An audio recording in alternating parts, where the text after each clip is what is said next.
Hey, buddies, PotatoMcWhiskey here, and welcome back to Let's Play Civilization 6. I'm gonna be honest with you today. Today, I want to do a little bit of chaos. I'm gonna go for the Tech, Civic, and Shuffle mode. I'll also take Shuffle Map and let as many options be random as I can, and then we'll just jump right into it. We're only using our standard UI mods, and I don't even know what civ I'll get today. I could literally get my favorite civ in the game. I was gonna say I could get some random civ that I've never really enjoyed, but I actually get my favorite civ in the game. So I love playing the Khmer. Now the question is, how exactly do I want to play the Khmer in this particular game? Well, we have found another continent already because of the shuffle map. We have landed right here. We're kind of an interesting location, but I want to talk about the Khmer ability. So we have Monastery of the Kings. Our holy sites are granted major adjacency, that's +2 adjacency with rivers, and a culture bomb, which means when you finish building the holy site, it will claim all adjacent tiles. We also get food equal to its adjacency bonus, which means a holy site built on a river will get at least +2 food,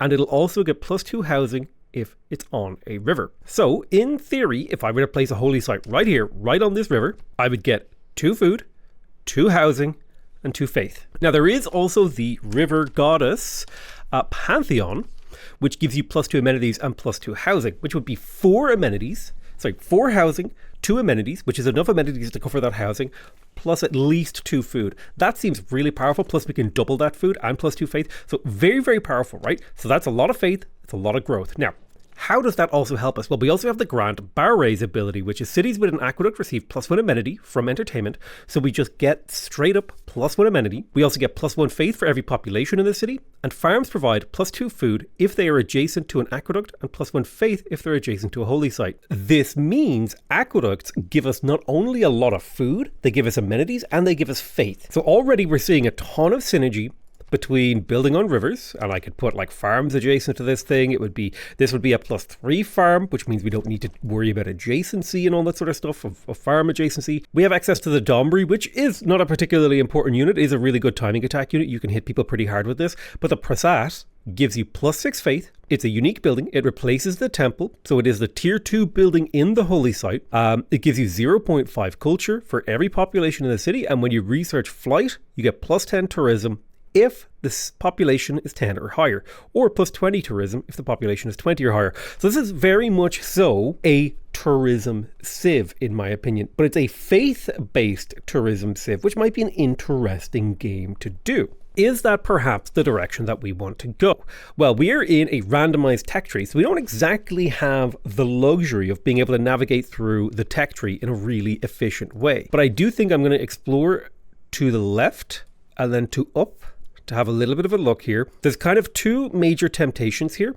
I could either move towards the citrus to get a +4 food tile and also be coastal, or I could move towards the deer, i.e. towards the sheep here, to get a 3 food 1 production tile and a 2 tile. There is also another option where I actually move and settle on the citrus, thus creating a canal to this lake, and that is fresh water because this is a lake. I could aqueduct to here to get the to get the aqueduct bonus. And then a holy site on this river of some description would also do really, really well. That'd be a 3-3 with potential adjacent farms. This would also leave 1, 2, 3. I could potentially settle this sheep and do some sort of similar-ish configuration like so, which would get me a large benefit. This feels like it is incredibly infrastructurally difficult. I feel like the amount of growth in here would be really high. This would be a very low production start if I were to do this kind of configuration. I'm tempted instead to move down away from the water and get that 2 tile. There would be a very nice farm shared between this aqueduct and this thing. But I think that the thing we really need to look for is production. But I like this step, so I'm going to move to here and settle here, mainly because it just feels like it has a stronger early game, and stronger early game is more important to me. Now this is a shuffle map, so I think it could be good for me to go. Do I want to work a 3 food or a 2 food tile? Well, here's the thing.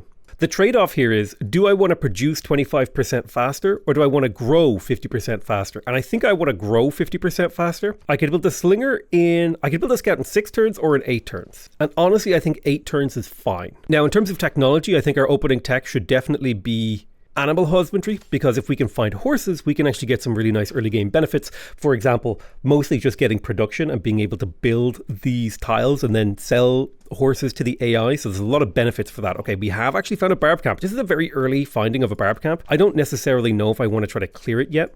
I am happy to push the scout away. Oh, it looks like somebody else is fighting it.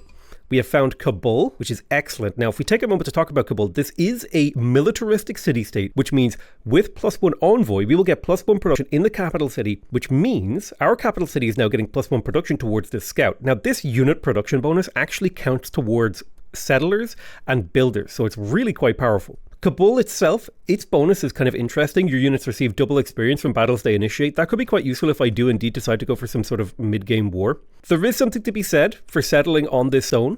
It has a citrus tile, it has a holy site tile within range, it's a +3 holy site tile, it also can still get its aqueduct. So I think there is an argument to be made for settling here. I don't necessarily know if that's the city that I'm going to make, but it's definitely on my list. It also gives me the canal that I was looking for. We found Singapore, nice to meet Singapore. We were the first to meet Singapore, which gets us +1 production in the capital city when we're building wonders, buildings, and districts. Singapore will also give us +2 production for each foreign civilization they have a trade route to, which is basically +2 production. That's if we manage to get suzerainty. So Singapore is a nice find early. Now, if they attack this barb camp again, I think I might be able to steal this. Okay, so if I roll low on the damage here, I won't kill it, but if I roll high, I will kill it, and I'll clear it for gold, and I'll get the boost towards military tradition, which is excellent. That also counts as a single unit barb kill, which is nice for ironworking, or bronzeworking boost rather. I'm going to check if there's a pathway through this mountain range, because if there is, that could be really useful to me. Do I want to go for my second scout? Or, I think we do go for our second scout here.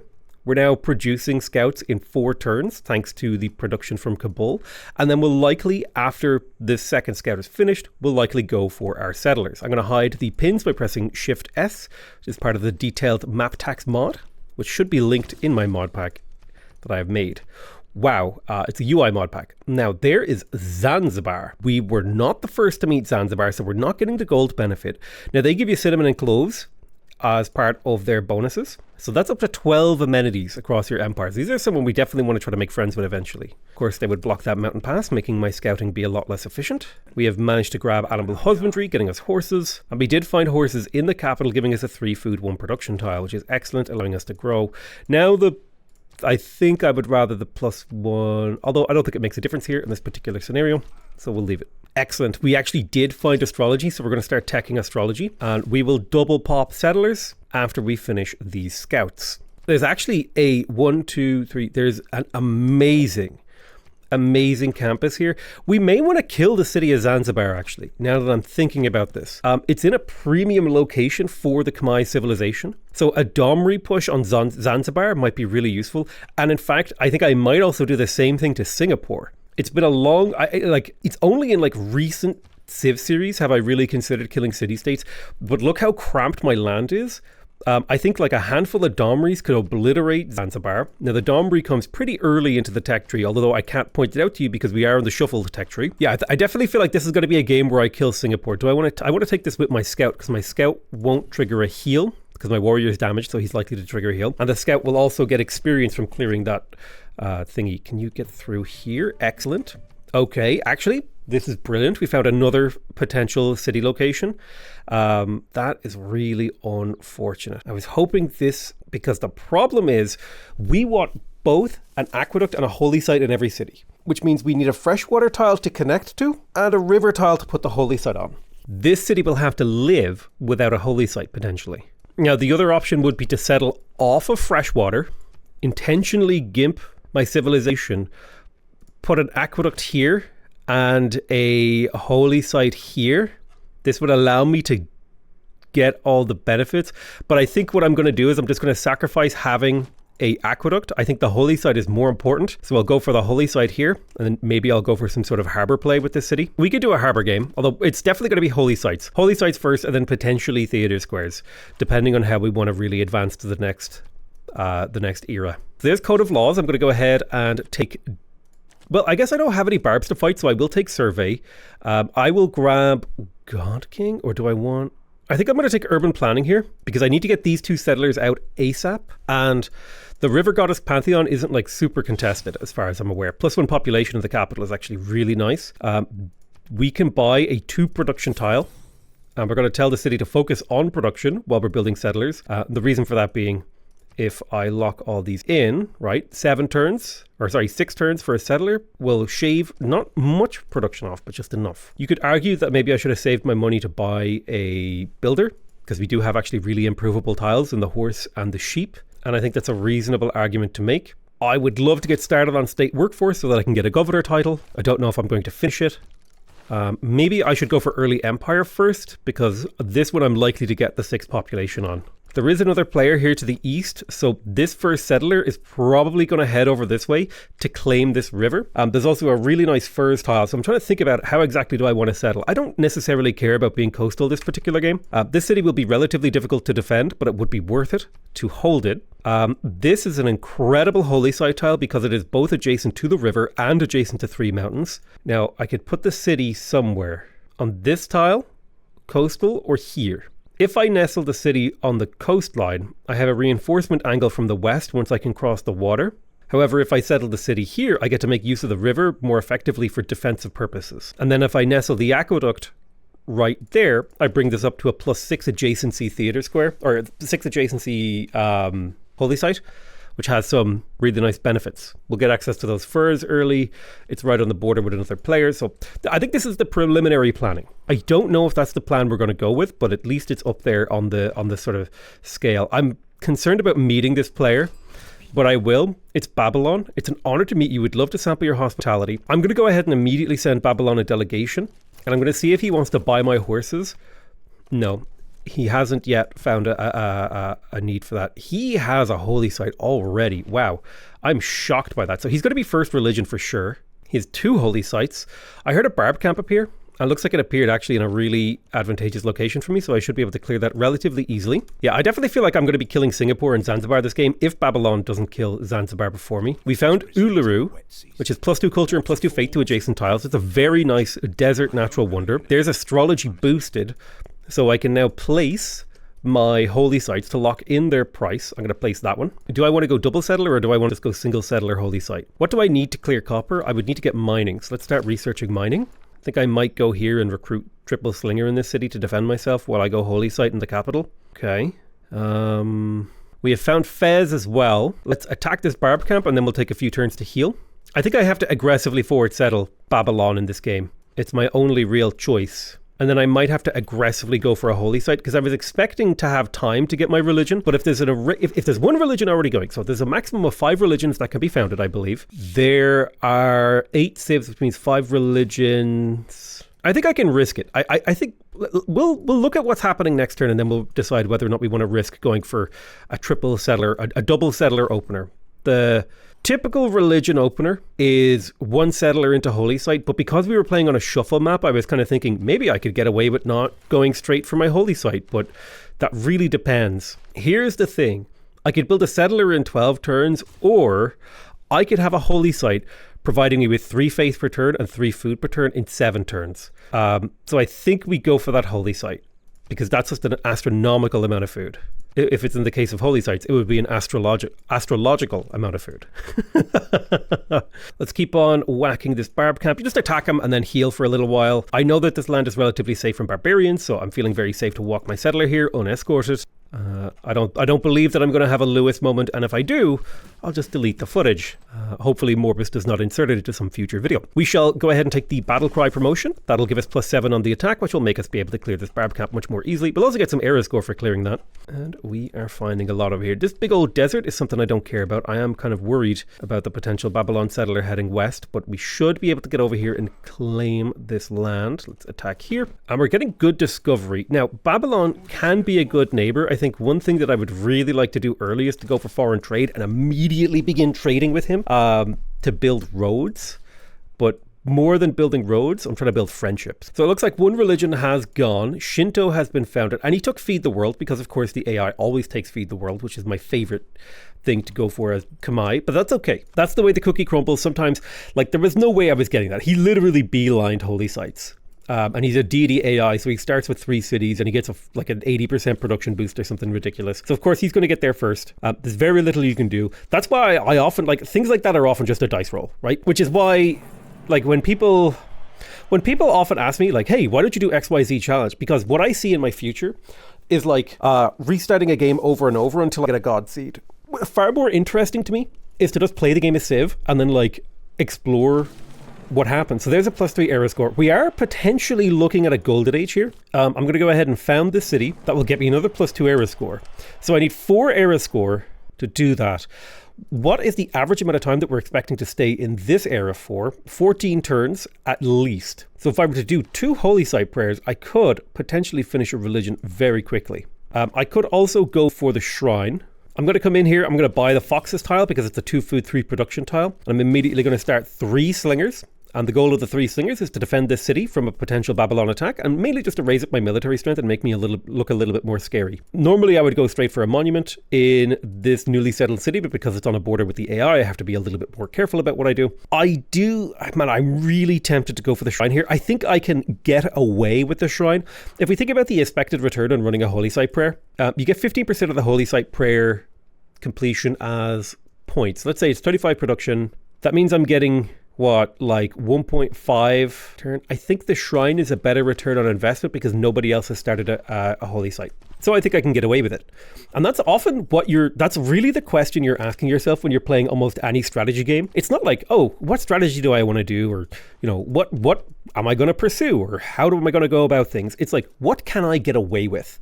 How greedy can I be? And right now, I can't afford to be greedy because I've just forward settled at a deity AI and I'm right across the border. There's a mountain range between my city and my capital. So I cannot afford to be greedy here. I will go ahead and place the holy site. That's just to lock that in at a cheap price so that I can build it later. It's a great holy site. And I love the fact, by the way, that we are getting a huge amount of housing and stuff like that from our religion. So I'm hoping that I get River Goddess. I don't know what pantheon this guy went for. Looks like he went for desert folklore, which is nice. All right, we found some tribal villages, and it looks like we're sharing a small island. Now there is a potential universe here where we dom repush Babylon. I know that'll probably sound a little bit crazy, but there is a universe where we can do that. And the reason we would do that is because at the very least, we would take Ashuna and Zanzibar, because these 2 cities are on a really nice river system that we can make great use of. So the Dom repush is starting to look like something I'm going to consider. Now, Early Empire has been completed. We don't need to plug in urban planning just yet. Pyramids has been built by an unmet player. So we don't know who built the pyramids. I was kind of expecting Babylon to build the pyramids. I don't know why he went for desert folklore when none of his holy sites are adjacent to desert, but like whatever. It's fine. We don't need archery, but it would be good to pre-search archery. And what I mean by that is to begin the research of archery, but not finish it until we have need of a slinger. We have a couple of really good options here. I don't think we have particularly good chopping in our empire, so an early Magnus pick doesn't seem particularly interesting. However, an early Pingala pick, particularly because of how well we scale off of population, could be really powerful here and would really make up for my lack of science and culture in the early game. I don't like this warrior standing outside of my city. Makes me a little bit uncomfortable. My scout managed to pick up a boost towards craftsmanship as well as a level up. I'm going to take ranger. Other players have now started to get their holy sites up, so the shrine gamble I think was worth it. I'm going to start moving my warrior towards Priya Vihar with the view of defending that city. Yeah, I'm very, very worried and very, very concerned about the potential of an invasion. Unfortunately, I don't get to walk away from founding a religion. It's very important to me that I found a religion because it's one of those not catch 22 things. It's like the sunk cost fallacy. I've already invested so much in getting a religion that if I don't continue to invest in getting a religion, I'll actually be making a mistake. Now, the good news is we have 3 really defensible tiles for our slingers to stand on. And when they become archers, it's 3 really defensible tiles for our archers to stand on with the warrior defending the city. However, I'm a little bit worried that I might have to early declare war on Zanzibar just to walk through his borders. So I'm hoping I can get my warrior over there. If I had been thinking about that, maybe I should have bought that tile. It's okay. I would say, you know, we're DEFCON like 2 right now. We're about to hit 1. There's warriors fortified outside my borders. Let's go ahead and take the River Goddess. That's going to be +2 amenities and +2 housing for cities if they have a holy site adjacent to a river. This is just the perfect pantheon for a Khmer game. Genuinely perfect. We are focused on food. We've got 11 production coming in. Good news is I have a scout positioned inside his empire that can cause a little bit of chaos, but I would really like to get that scout out of there to try to keep him alive. Okay, there's the war deck.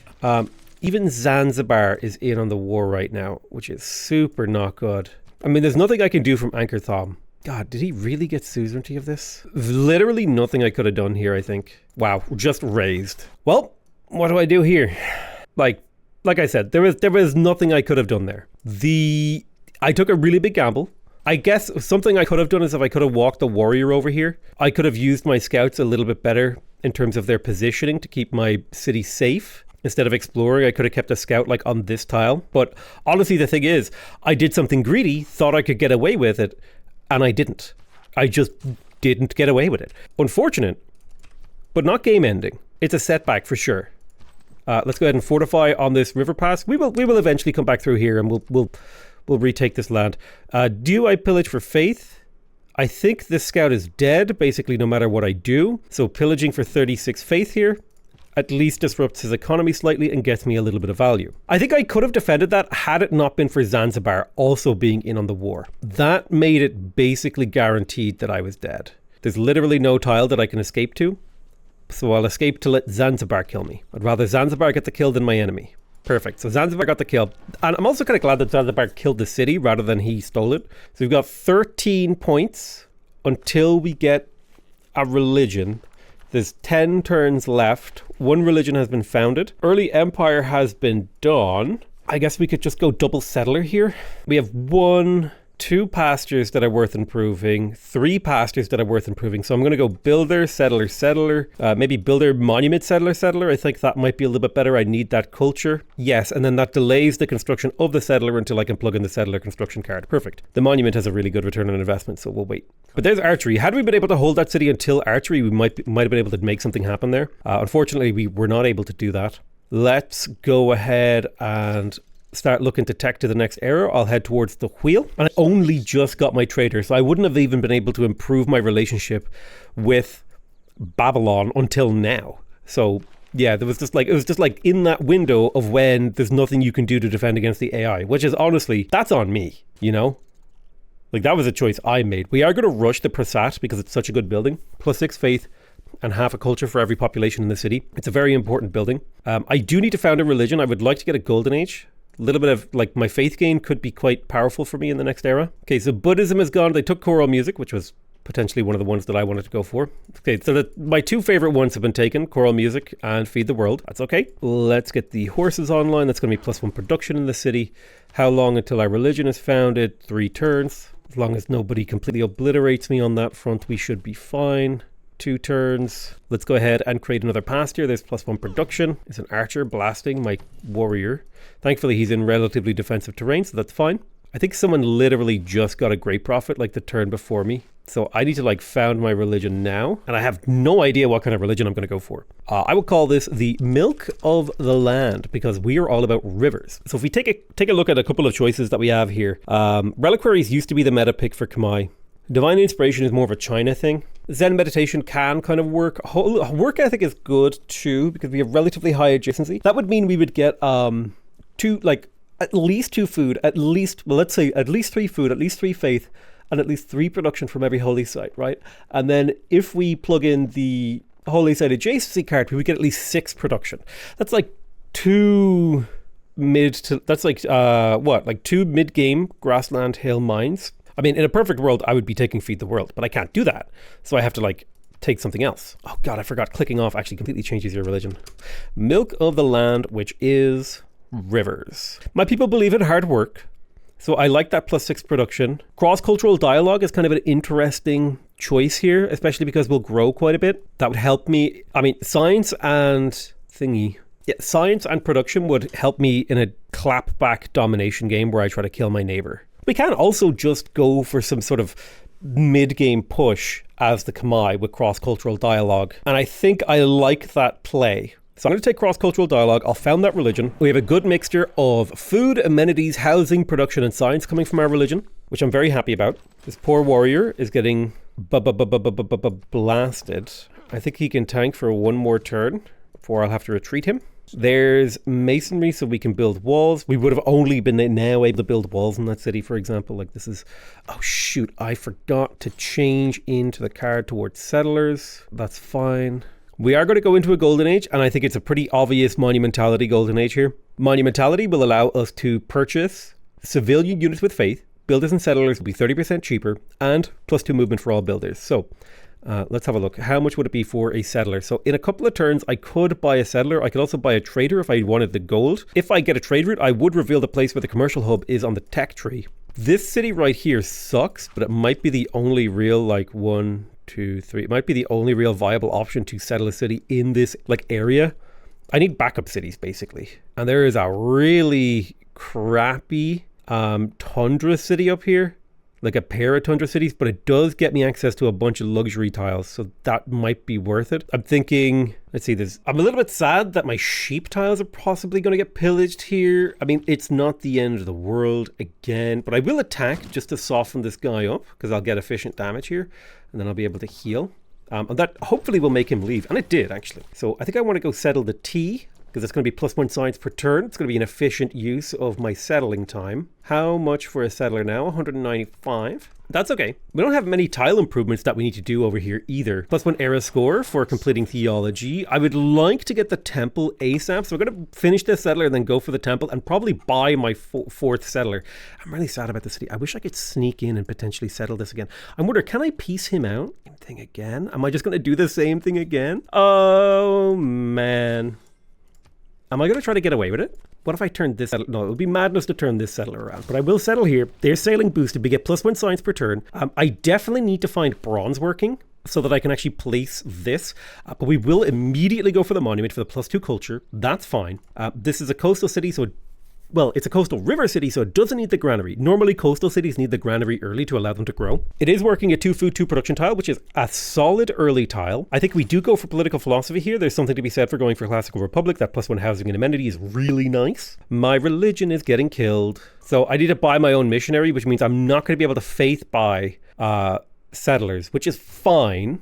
But I need to buy a missionary just to defend my religion here and keep it from getting spread.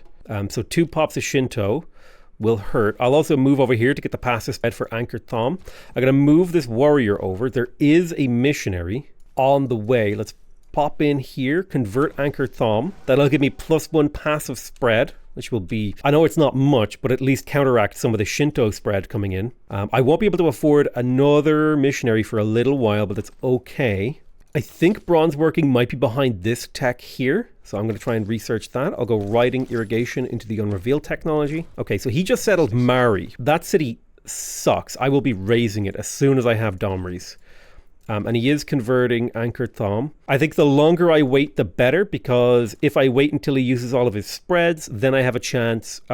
I eliminate more of his spread, basically, if I am patient. The way that missionaries work, I believe, is when you use a missionary, you eliminate 10% of the pressure of other religions. So if I wait until he uses his ability, I will have a slightly better contest of the situation. We will be killing Zanzibar. I will be raising Mari and resettling it, I think. I may just accept it. Actually, I mean, honestly, unless he completely messes up this configuration, this is what I could make happen. Yeah, we did find bronze working, which is good news. We haven't killed 3 barbarians, which doesn't feel great. He has left with his missionary, so I'm going to position my missionary in a defensive position. It looks like he's heading back to convert Mari. Let's go ahead and settle the city here adjacent to the citrus. The city will grow really quickly. We'll go straight for the monument. I'm going to have you stand here to block. There's state workforce. Excellent. We have access to our governor title. We're going to go ahead and promote Pingala with connoisseur. The culture is more important than anything right now, especially so we can get political philosophy. We need to get the government title, but I'll probably go Prasat first. I'll park a mission. Well, I want my missionary to go convert this city because I need that passive spread coming back my direction. How much until I can get another missionary? 160 faith. Can I make that work? I think I can. It's risky, but I'm going to do it because the spread is worth it. Being able to spread to a freshly created city is really, really powerful. And now I'll also get passive spread hitting Kabul, and I'll have a bunch of spread hitting Singapore. Okay, there's irrigation. This gives me access to plantations. More importantly, it leads to bronze working. I'm going to scoot you back a tile. I've got my final settler coming out. I don't like that the city is getting converted. It's fine. I think he's going to convert my city here. He is. That's not good. I should have saved that charge. That is really quite bad. Things are just going really wrong for me today. Really, really wrong. We will go for the researcher promotion on Pingala. Move you to there. Oh, he declared war on me. I need to kill this missionary. So I'm going to buy a warrior. Ah, ran through. My hope was to kill him, and he, like, went peace with me, converted my city, and then left. What an absolute knob. What a massive knob. And then scuttles away with his little missionary through my... How did he move through my unit's zone of control, by the way? Could someone explain that to me? What the hell just happened? Anyway, the important thing is we can get started on this campus here. Sorry, not this campus, the holy site. Let's quickly grab horseback riding. We might be able to make use of cavalry here in this war. And this is just a very awkward, very cramped, and very claustrophobic game. Now, I had been thinking about settling up here. And I think the obvious thing to do would be to settle right at the edge of the tundra. Right there. That captures 1, 2, 3 luxuries. And then there's 1, 2, 3 luxuries here. I think we settle on the right. That way we capture all these high value tiles and a lot of the potential strategics. So if I hold down as an alt, as a control, that captures this sector, right? Hold down control, I capture this sector. I hold down control, that captures this sector. And it leaves like a little bit of land outside my border that I can potentially pick up later. Immediately go for the monument. You need to go for the government title. There's a really good government title right there. Gives adjacency to both of these holy sites, so I'm going to go ahead and grab that. But I will go for the Prasat first, because this is worth a ton of culture. I'm very annoyed, because this actually crippled my production too, getting the city converted. So there's something to be said to going Magnus in Angkor Wat, and then Faith buying a builder to chop out my holy site so that I can get my religion back. I'm exceptionally annoyed. I was only going to take like Zanzibar, Mari, and Ashuna. I'm going to erase Babylon. That is what I promised to you. I am going to figure out what tech I need to get my Domri, and I am going to erase Babylon from the planet because, god damn it, he has messed with me too much this game already. Anyway, I'm going to call that the end of the episode on the, on the dawn of a blood feud and a vengeance pact. I want to thank you guys very much for watching. I love you all very much, and I'll see you guys next time. Bye-bye.